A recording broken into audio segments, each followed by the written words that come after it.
সমবেত ভক্তবৃন্দের চরণে আমার কোটি কোটি দণ্ডবত প্রণিপাত। কবিরাজ গোস্বামী পাদ চৈতন্য চরিতামৃত রচনার প্রারম্ভে গৌর নিত্যানন্দকে যুগপৎ একসঙ্গে বন্দনা। বন্দে শ্রীকৃষ্ণ চৈতন্য নিত্যানন্দ সহোদিত গৌরদয়ে পুষ্পবন্ত চিত্ত ছন্দ তমনুদ। প্রত্যেক দেখুন কর্মকালকে দ্বিবচন আছে। বন্দে মানে অহং বন্দে, আমি বন্দনা করি। গৌ শ্রীকৃষ্ণ চৈতন্য নিত্যানন্দ, আমি একসঙ্গে শ্রীকৃষ্ণ চৈতন্য এবং নিত্যানন্দকে একসঙ্গে বন্দনা করি। গৌরদয়ে পুষ্পবন্ত, বন্দে শ্রীকৃষ্ণ চৈতন্য নিত্যানন্দ সহোদিত, একসঙ্গেই যারা উদিত হয়েছেন। একসঙ্গে উদিত হন না। নিতাইদের সঙ্গে মহাপ্রভু আবির্ভাবের তফাৎ 12টি বছর। তাহলে সহোদিতই বললেন কেন? সহ-উদিত, একসঙ্গে উদিত বললেন। ওটা এই লোকে নয়, গোলকে একসঙ্গে উদিত হয়েছে। গোবিন্দ এক আছেন তো, ভাবে আমি খেলাটা কার সঙ্গে করব, আমার সেবাটা কে করবেন? সঙ্গে সঙ্গে গোবিন্দের অঙ্গ হতে বলরামের আবির্ভাব, তাই সহ-উদিত, একসঙ্গে উদিত হয়েছে। বন্দে শ্রীকৃষ্ণ চৈতন্য নিত্যানন্দ সহোদিত গৌরদয়ে পুষ্পবন্ত। পুষ্পবন্ত শব্দটির অর্থ চন্দ্র সূর্য। চন্দ্র সূর্যকে একসঙ্গে কি বলে? পুষ্পবন্ত। চন্দ্র সূর্যের উদয়টা কোথায় হয়েছে? গৌরদয়ে। আর বলি উদয় পর্বতে চন্দ্র সূর্যের উদয় হয়েছে। কোন উদয় পর্বতে? গৌরদয়ে। গৌর মানে গৌরদেশ রূপ কি উদয় পর্বত। গৌরদেশ মানে এই দেশে কি হতো? বঙ্গদেশ আগে গৌরদেশ, গয়ৌ ডয়বিন্দুর গৌরদেশ। গয়ৌ র নয় কি, গয়ৌ ডয়বিন্দুর গৌরদেশ বলা হতো। ইতিহাসে মানে গৌরদেশ বলা আছে। সেটি মালদহ ছিল গৌড়ের রাজধানী, গৌরদেশের রাজধানী, সেটা গৌরবঙ্গ বলা হয়। গৌরদয় অর্থাৎ এই গৌরদেশ রূপ উদয় পর্বতে একই সঙ্গে চন্দ্র এবং সূর্য উদিত হয়েছেন। চন্দ্র সূর্য একসঙ্গে উদিত হয়। সূর্য উদিত হয় দিনের বেলায়, চন্দ্র উদিত হয় রাত্রের বেলা। অত বলছেন কি আশ্চর্য, কি আশ্চর্য, চিত্র মানে কি বিচিত্র, কি আশ্চর্য, একই সঙ্গে চন্দ্র সূর্যের উদয় হয়েছে গৌরদেশ রূপ উদয় পর্বতে। চিত্র ছন্দ তমনির্মূল, কি আশ্চর্য, দেখো চন্দ্র সূর্যের একসঙ্গে উদিত হয়েছে। এইবার দুটি বিশেষণ দিলেন। হেতু গর্ভ বিশেষণ, যে বিশেষণের গর্ভে হেতু লুকিয়ে থাকে তাকে বলে হেতু গর্ভ বিশেষণ। ছন্দ অর্থাৎ সম মানে মঙ্গল, সম দদাতি যশ, যিনি মঙ্গল দান করেন তাকে বলে ছন্দ, দ্বিবচনে ছন্দ। মঙ্গল দান করবার জন্য গৌরহরি এবং নিতাই চাঁদ একসঙ্গে আবির্ভূত হয়েছেন। তমনুদ, তম অন্ধকার, আর নুদ্ধাত অর্থ দূর করা।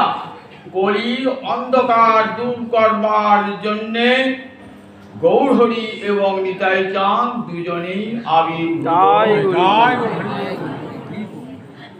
নিত্যানন্দ নমস্তুভ্যং প্রেমানন্দ প্রদায় কলৌ কল্মষনাশায় জাহ্নবা পদে নমঃ। কল্মষনাশায়, কল্মষ মানে পাপ। পাপ তো একটা অন্ধকার, মানুষ পাপ কাজ অন্ধকারেই করে। কলিকালে নেমে এসেছে অন্ধকার। কলিঘর তিমির গ্রাস হলো জগজন, ধর্ম কর্ম গেল দূর, অসাধনে চিন্তামণি বিধি মিলা হলো আনি, আমার গোড়া বড় দয়ার ঠাকুর। নয়নানন্দে পদ আছে, অসাধনে চিন্তামণি আমার বিধি মিলা বলো আনি, আমার গোড়া বড় দয়ার ঠাকুর। কলিঘর তিমির কলির অন্ধকার নিবেল, ধর্ম কর্ম গেল দূর, ধর্ম কর্ম দূরে চলে গেল। আমরা দেখি ধর্মকর্ম দূরে গেল তাই বললেন না গো, বেদ বিহিত যে ধর্মকর্ম সেটা দূর হয়ে গেছে। শনি পূজা আছে, চণ্ডী পূজা আছে, মনসা পূজা আছে, এসব ধর্মকর্ম আছে, গোবিন্দ সেবা কোথাও নাই।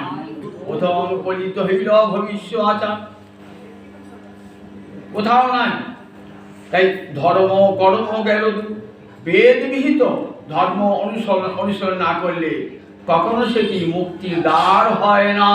ভালো করে কান পেতে শুনে রাখুন, ওই শনি মনসার পূজা করে কখনো গোবিন্দ প্রাপ্তি হয় না, মোক্ষ লাভ হয় না।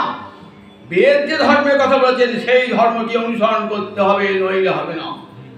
বেদ ভগবানের চেয়েও বড়, বেদ ভগবান বলা হয়। যস্য নিঃশ্বাসিতম বেদা, ভগবানে বিশ্বাস করুন আর নাই করুন, তাকে না আস্তিক নাস্তিক বলবে না, কিন্তু বেদে যদি বিশ্বাস না করেন আপনি নাস্তিক। দেখবেন কবিতা বিশ্বাস বলছেন যে বেদ মানে না তার মতন নাস্তিক জগতে আর কেউ নেই। বেদটা মানিয়া বৌদ্ধ হয়তো নাস্তিক, বৌদ্ধকে নাস্তিক বলেছেন, বেদ মানে না বলে বৌদ্ধকে নাস্তিক বলেছেন। তাহলে বেদ বিহিত ধর্ম কলির প্রারম্ভে চলে গেল বেদ বিহিত ধর্ম। প্রথম কলিত হইল ভবিষ্য আচার। কি দেখলেন?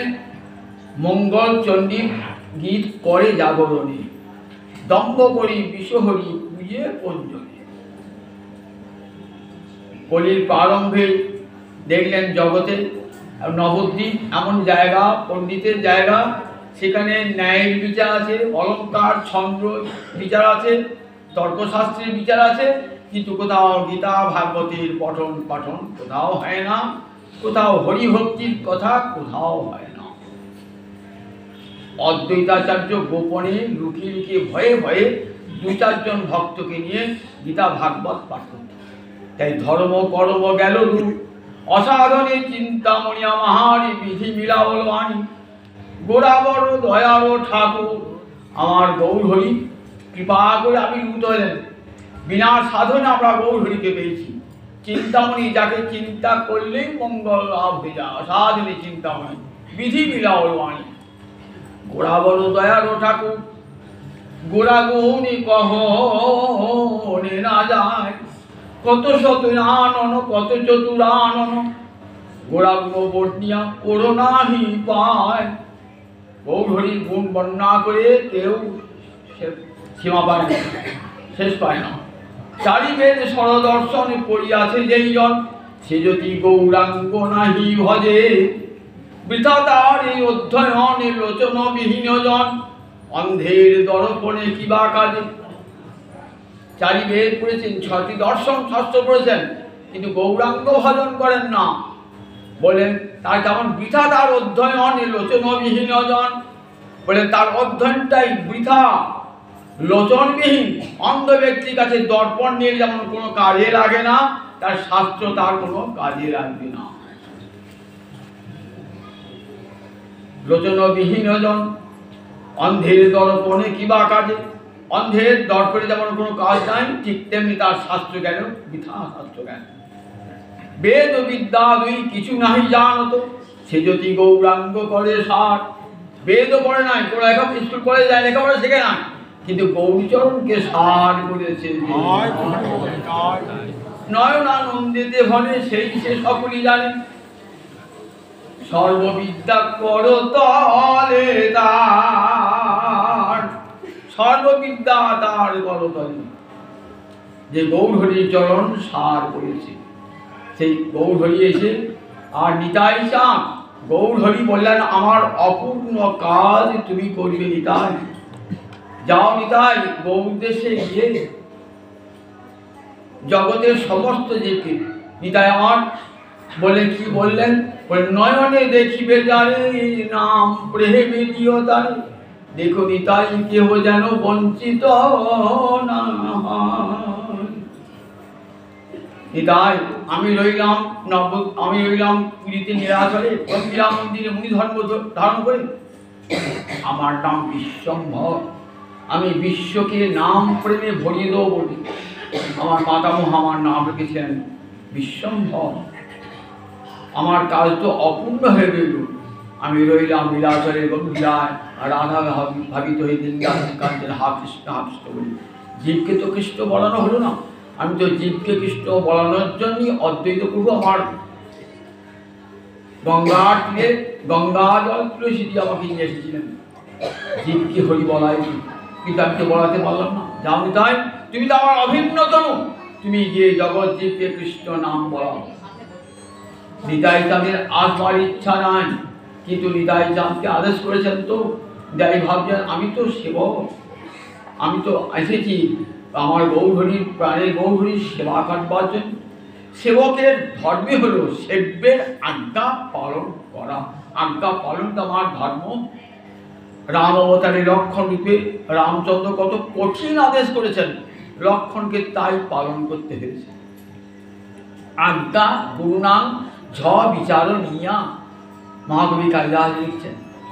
আজ্ঞা গুরুনাম ঝ বিচারণীয়া, বলেন যাও লক্ষণ, সীতাকে বাল্মীকি আশ্রমে নির্বাসিত করেছো। এত বড় কঠিন কাজটা কাকে দিয়ে করেন? লক্ষণকে দিয়ে। লক্ষণের বুক ফেটে যাচ্ছে, তবু আবার প্রতিবাদ করতে পারছেন না। আজ্ঞা গুরুনাম ঝ বিচারণীয়া, গুরুর আজ্ঞা নির্বিচারে পালন করতে হবে। যেমন করে যমদগ্নি ঋষি তার পুত্র পরশুরামকে বলেছিলেন তুমি আমার সামনে মাকে হত্যা করো। পিতার আদেশ, গুরুর আদেশ পালন করতে ছিল, নিজের জননীকে নিজে হত্যা করেছিল। সন্তুষ্ট বলে কি বর চাও? বলে আমার জননীর জীবন চাই, আমার জননীর জীবন ফিরবে। তাই আজ্ঞা গুরুনাম মহাকাল, আজ্ঞা গুরুনাম ঝ বিচারণীয়, হি যুক্ত অবিচারণীয়, সন্ধি করে ঝ বিচারণীয়, হয়তো বলা হবে সংস্কৃত ঝ উচ্চারণ হয়।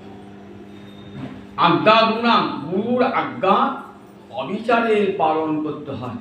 তাই গৌরহরি আজ্ঞা তো পালন করতে হবে। এলেন মনের দুঃখে এলেন নিতাই, গৌরহরি আদেশ বুকে করে আমার নিতাই চাঁদ এসেছেন। নিতাই গুণমণি আমার, নিতাই গুণমণি, আনিয়া প্রেমের বন্যা ভাসালো লবণী। প্রেমের বন্যা লইয়া নিতাই আইলা গৌর দেশে, ডুবিল ভকত গণ দিনহীন হাসে।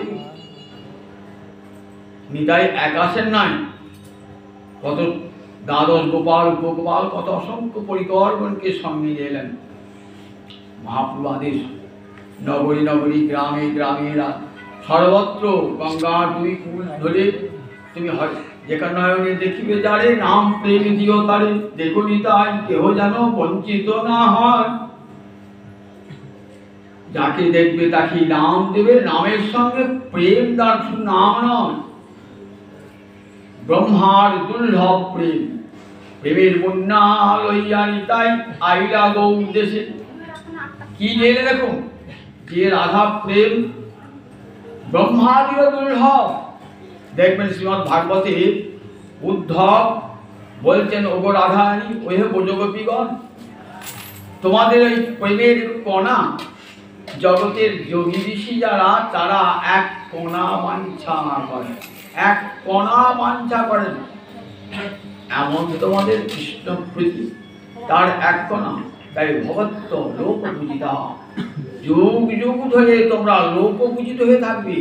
জগতে যারা ভক্ত আসবে যুগ যুগ ধরে তোমাদেরকে বন্দনা জানাবে। উদ্ধব প্রণাম করে আসছেন, বন্দে নন্দবত শ্রীনামে পাদরে অবিঘ্নস, যা সাং হরি কত দিকে পুনাতি ভুবনত্রাম। ওই নন্দব্রজের যারা গোপী না, তাদের চরণ ধুলির একটি কণাকে আমি বন্দনা করি। চরণ ছোঁয়ার যোগ্যতা আমার নাই, অন্তরে ইচ্ছে হচ্ছে একবার রাধারানীর চরণে মাথাতে দিয়ে লুটিয়ে পড়ি। বলছেন আমি উদ্ধব, আমার সেই যোগ্যতা নাই, ওই তোমার চরণে চরণ স্পর্শ করা। তাই তোমার চরণের ধূলিকণাকে আমি বন্দনা করছি। তোমার হরিকথা ত্রিভুবনকে পবিত্র করছে। দেখুন, যে বুড়ো প্রেমের কণা উদ্ধব পর্যন্ত বাঞ্ছা করেন, মহাদেব বাঞ্ছা করেন, ব্রহ্মা বাঞ্ছা করেন, আমার নিতাই চাঁদ সেই প্রেম নাম নিয়েছে, নামের সঙ্গে প্রেম দিয়েছেন। প্রেমের বন্যা, কত ভালো করবেন, নামের বন্যা নয়, প্রেমের বন্যা লইয়া নিতাই আইলা গৌর দেশে। প্রেমের বন্যা নিয়ে এলেন। বন্যা যদি না নিয়ে আসেন সবাই ডুববি কি করে? সবাইকে ডোবাতে হবে তো, একটা জল ছেটালে হবে? বানে ডুবি দিতে হবে, প্রেমের বন্যায় ডোবাতে হবে। প্রেমের বন্যা লইয়া নিতাই আইলা গৌর দেশে, ডুবিল কত বন দিনহীন ভাসে। ভক্ত যারা তাতে ডুবেছে প্রেমের সাগরে, হাজার ভজন সাধন করে না, তারাও ভাসছে, দিনহীন ভাসছে তারা প্রেমের সাগরে, দিনহীন হাসে। পতিত পামর আমার নিতাই কহু নাহি বাঁচে, ব্রহ্মার দুর্লভ প্রেম সভাকারে যাতে। ব্রহ্মা যা পায় নাই সেই দুর্লভ প্রেম দিচ্ছেন কাকে? কলির জীবকে দান করছেন। যে জীব নিকৃষ্ট সবাই, চারটে যুগের মধ্যে কলিযুগ নিকৃষ্ট যুগ, আর সেই নিকৃষ্ট যুগের যারা অধিবাসী তারাও নিকৃষ্ট, তাদের ভজন সাধন কিছুই নাই, অনাচারী, দুরাচারী, ব্যভিচারী। সেই কলির জীবকে দিলেন বিনা সাধনে নাম এবং প্রেম। কত বড় দয়া আমার নিতাই চাঁদের পর, চিন্তা করে দিলেন। এই দয়া কোন ভগবানের ছিল? দয়া কোন ভগবানের দেখাতে পারেন? কোন ভগবানের আগে আগে কত ভগবান তাবিত হয়েছেন, ওই লোকের হাতে ধরিয়ে পায়ে ধরিয়ে কৃষ্ণ প্রেম দান করেছেন। ব্রহ্মার দুর্লভ প্রেম জিতেছেন। যাচ্ছি আর যেছি যেছি, তোরা নাম এনে প্রেম নে, নাম এনেছি তোদের দলে, প্রেম এনেছি তোদের দলে, নাম এনে প্রেম নে। জগৎ জীবের দাঁড়ে দাঁড়ে ধরে ধরে কত গরজ, কতখানি করুণার গরজস্থায়ী হয়। দেখুন, ভগবান নেমে যায় এই মর্তের ধূলিমণি পৃথিবীতে, বড় বৈকুণ্ঠ ছেড়ে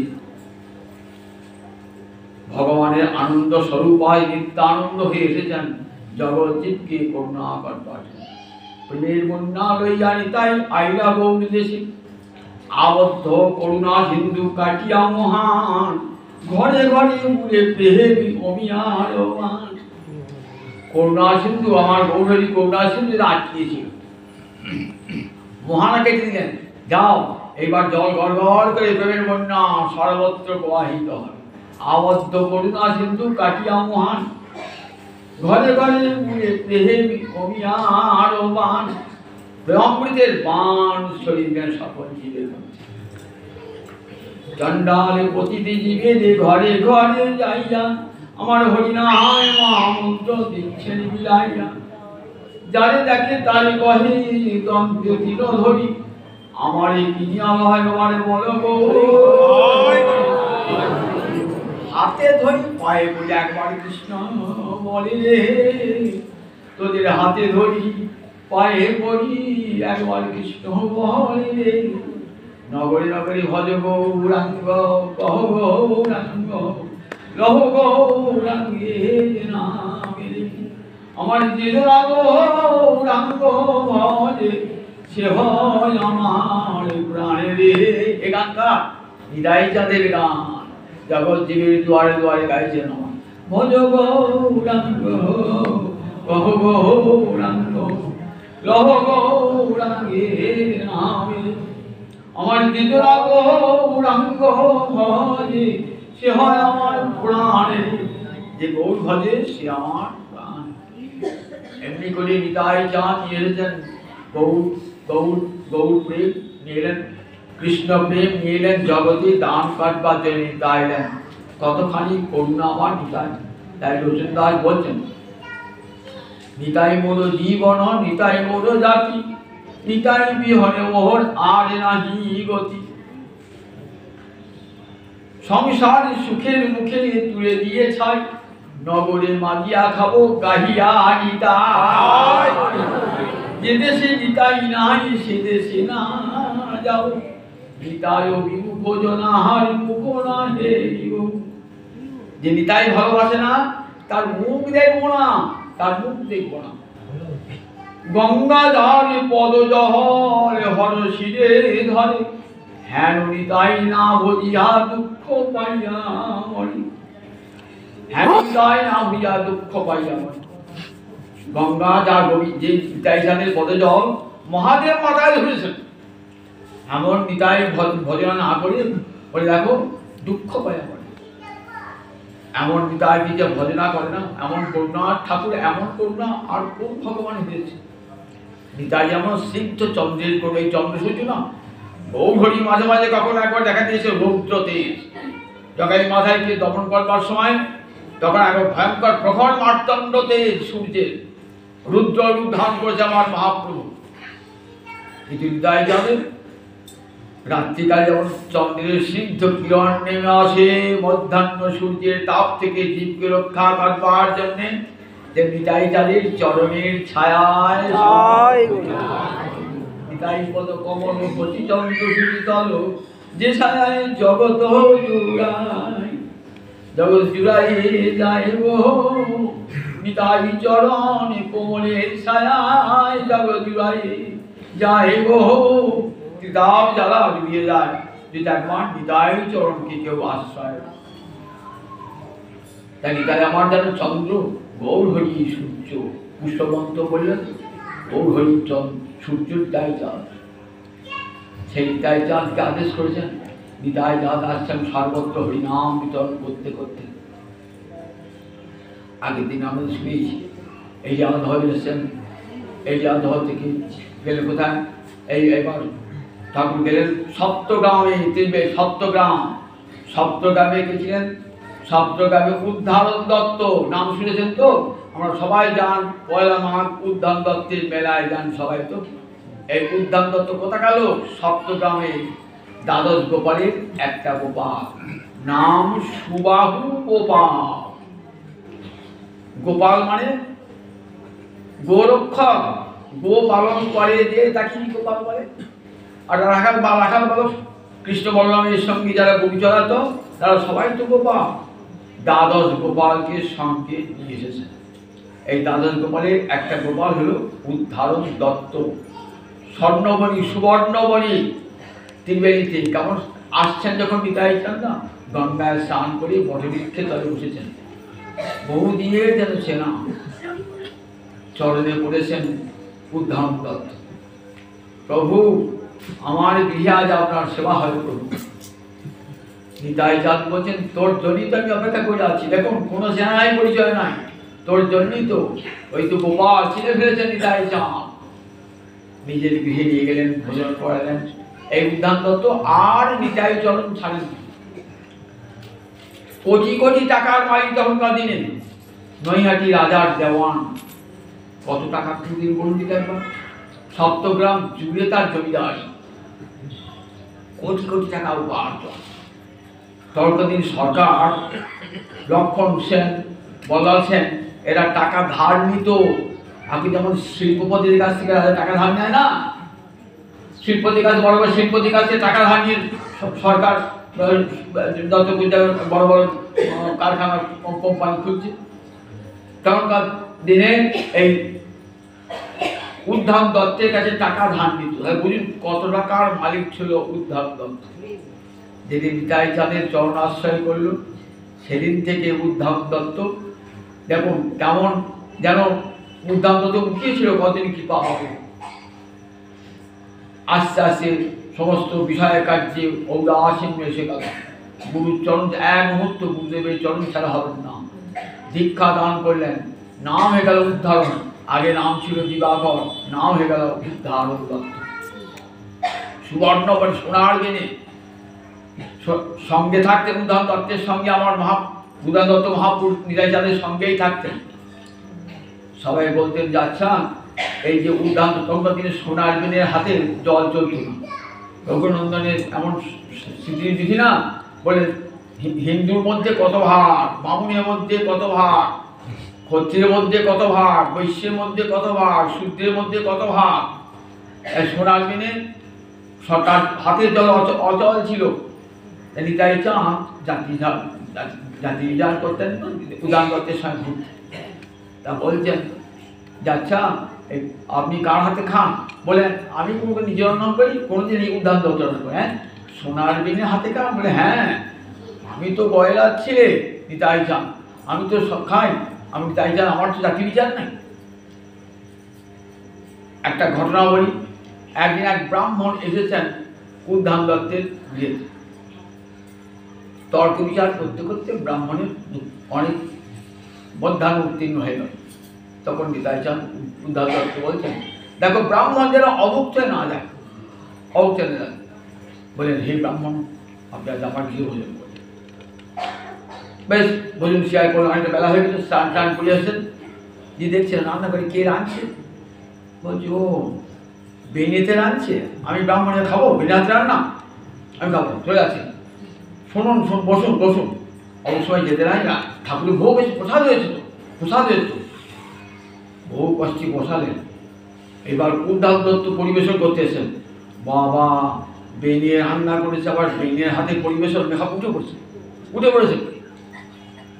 তখন নিতাই চাঁদ বলছেন, উদ্যান তুমি যে হাতাটা নিয়ে খেঁচুয়ে দিয়েছো না, ওই হাতাটা আমায় দাও তো। হাতাটা নিয়ে কি করলেন, উদ্যান দত্তের বাড়ির পাশে এক পাশে যেই হাতাটা পুঁতেছে না, সেখান থেকে একটি মাধবীলতার বৃক্ষ সৃষ্টি হয়ে গেল। দেখলেন যে উদ্যান দত্তের কথা, যে ছিল উদ্যান দত্ত নয়। আজও সে দেখবেন ত্রিবেণীতে গিয়ে আজও সেই মাধবী বৃক্ষ আছে, যেখানে গিয়ে মহাপ্রভু বিশ্রাম করেছিলেন। নিতাই চাঁদে সেই বিশ্রাম করতেন।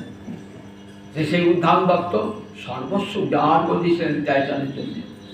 একবার ভান্ডার খুলে দিয়েছিলেন, একবার দুর্ভিক্ষ হয়েছিল, এবং সেই দুর্ভিক্ষের সময়তে 3 বছর লঙ্গরখানা খুলে দিয়েছিলেন গরিব গুরুকে মানুষের খাওয়াবার জন্য। এবং অনেক গরিব মানুষের বাড়ি তো তৈরি করে দিয়েছেন এই উদ্যান দত্ত।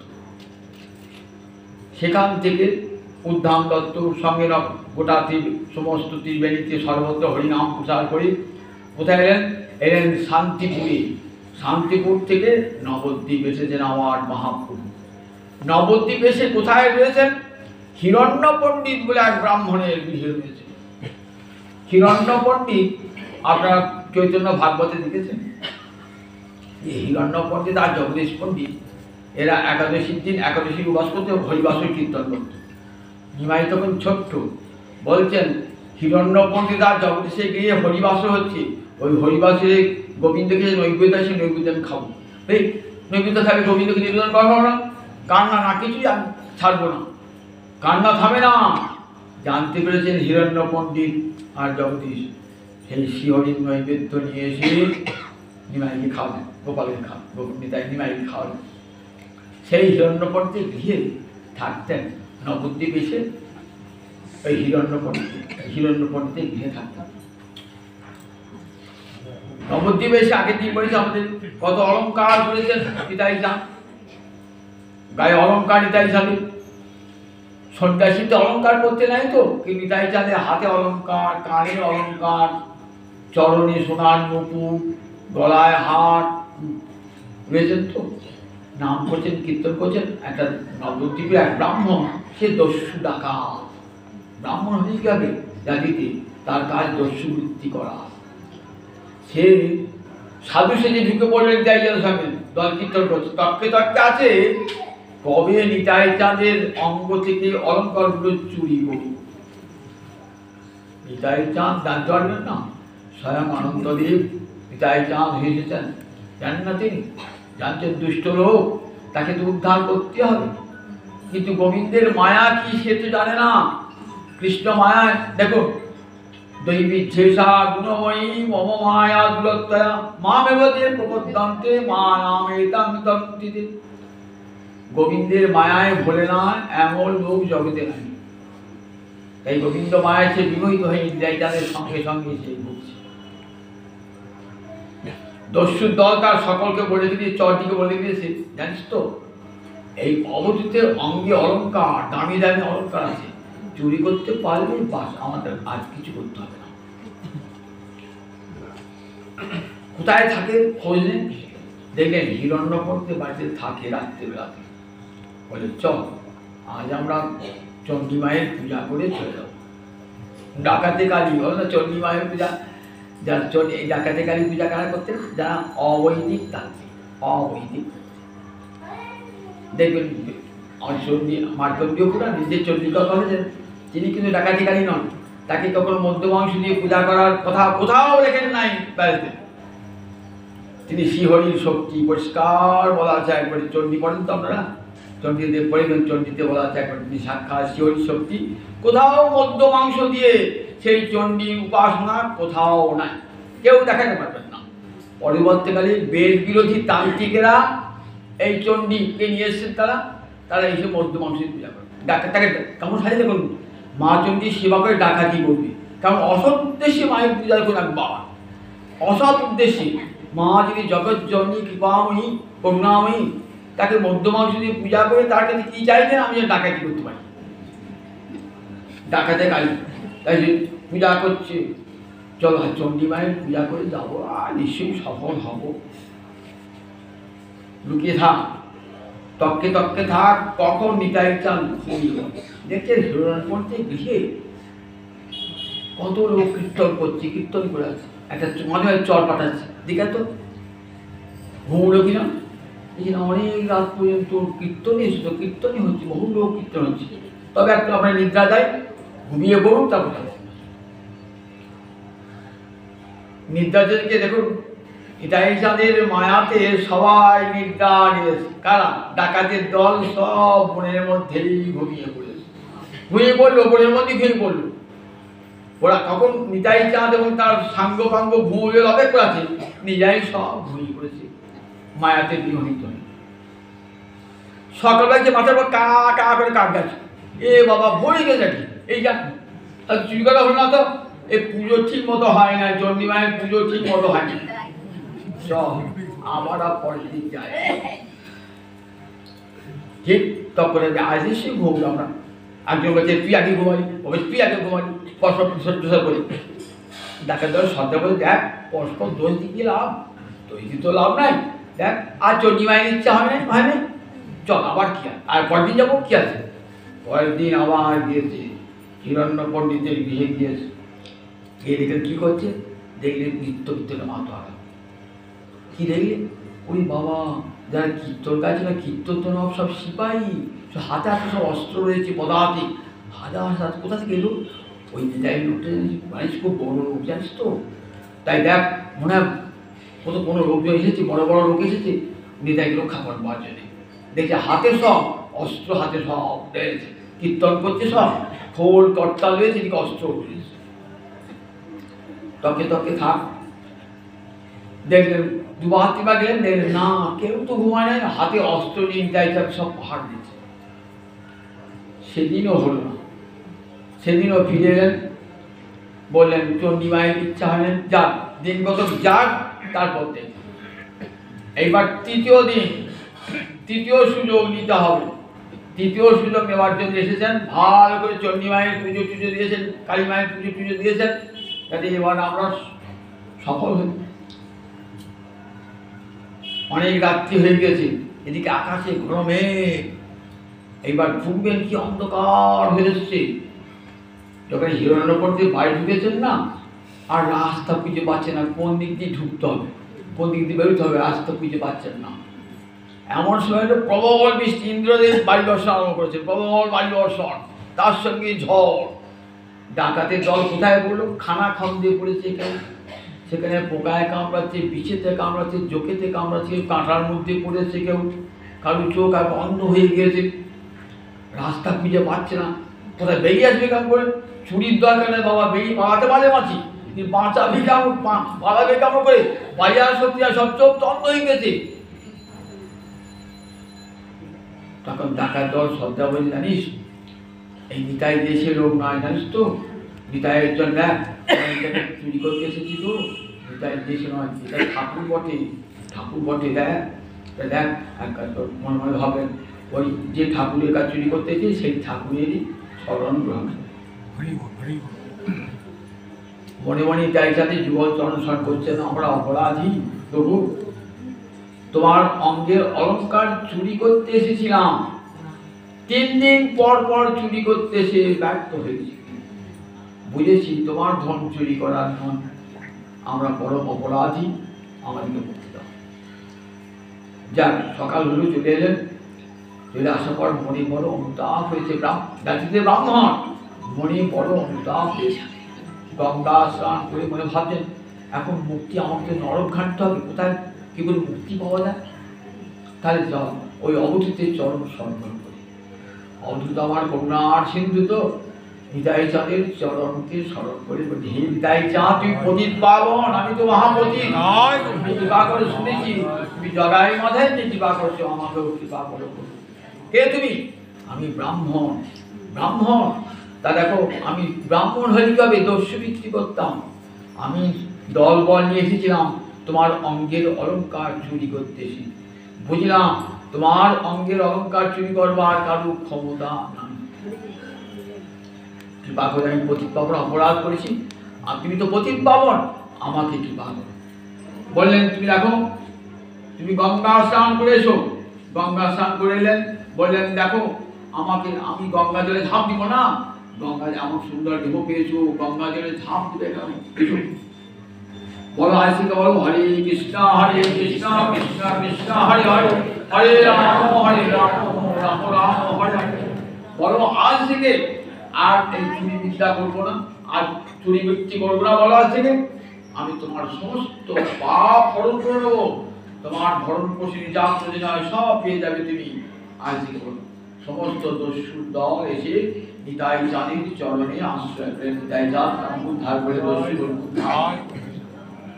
নিতাই চাঁদ মহাকরুণার প্রকাশ করল। নিতাই চাঁদ,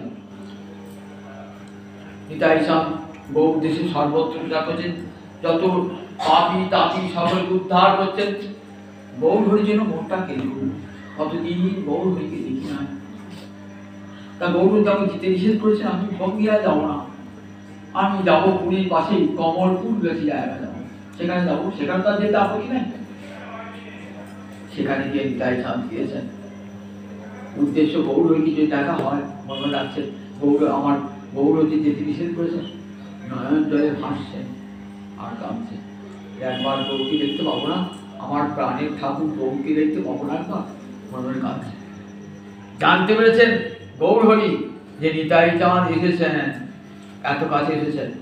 গৌর হরিকে নিতাই তখন ধ্যানে মগ্ন, গৌর চরণ হৃদয়ে ধার করি ধ্যানে মগ্ন। গৌর হরি কি করছেন? নিতাই চাঁদকে পরিক্রমা করছে। নিতাই চাঁদ জানতে পারলেন গৌর হরি এসেছেন, তখন নিতাই চাঁদের ধ্যান ভেঙে গেছে। ধ্যান ভেঙে দু নয়নে জলধারা জড়িয়ে ধরেছেন গৌরাঙ্গ হরিকে। দেখো আমি অলঙ্কার করি কেন?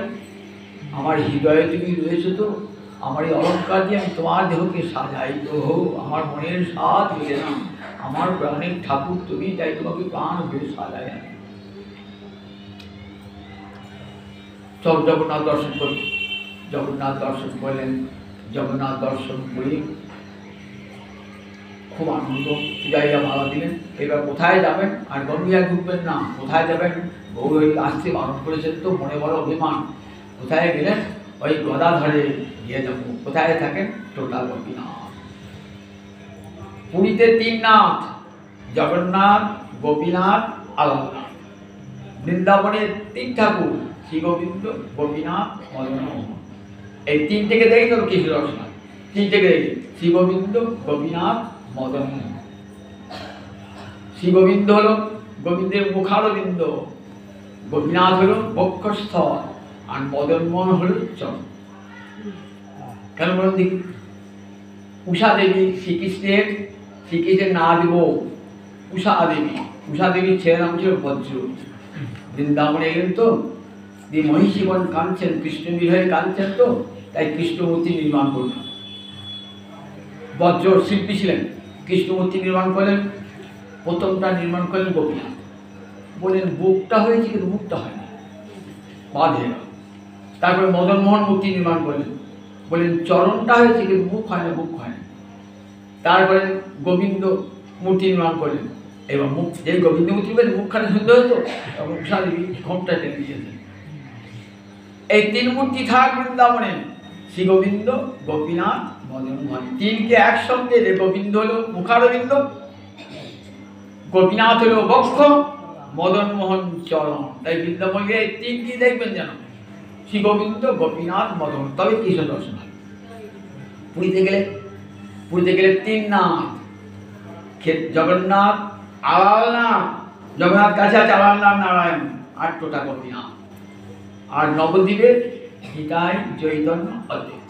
এই তিন ঠাকুর, নিতাই, চৈতন্য, অদ্বৈত। তিনটিকে দেখে তবে এক দেখা হবে। আর টোটা গোপীনাথে, টোটা মানে বাগান, টোটা গোপীনাথে উল্লেখ, সেখানে গদাধর থাকে। কি করেছে, এই গৌরদেশ থেকে এক মন নয়, এক মান মানে 3 কেজি চাল, সরু চাল, সুন্দর চাল নিয়ে গেছে। আর একটা রঙিন বস্ত্র নিয়ে গেছে।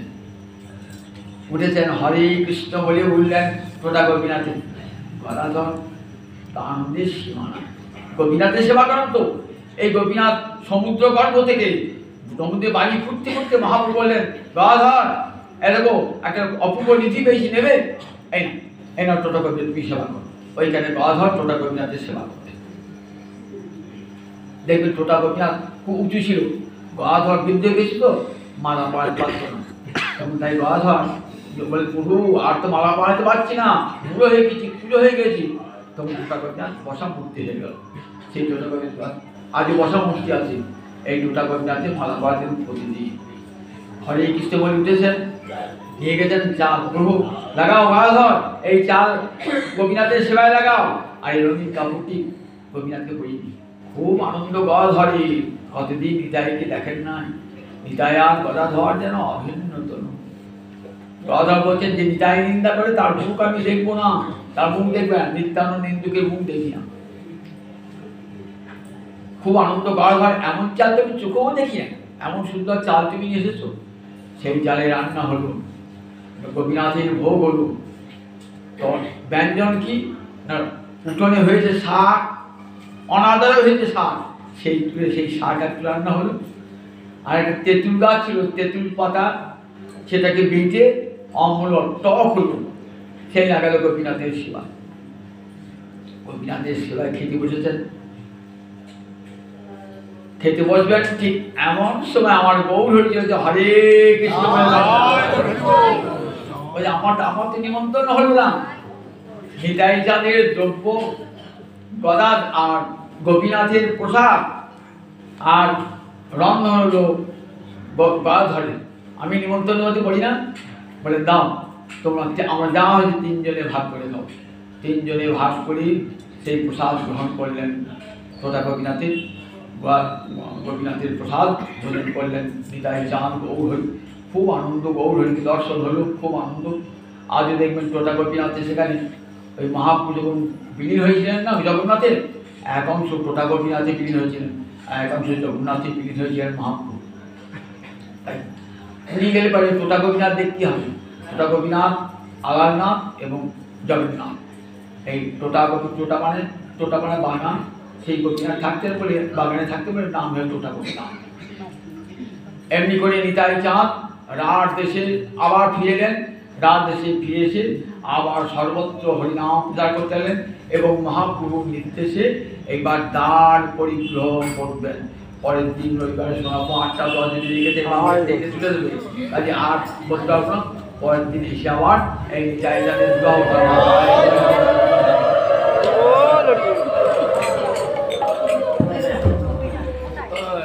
জয় রাধে কৃষ্ণ, জয় জয় রাধে কৃষ্ণ, রাধে গোবিন্দ, রাধে গোবিন্দ।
মঙ্গলবার একাদশী আমাদের সূত্র সিদ্ধান্ত মতে গোস্বামী মতে মঙ্গলবার দিন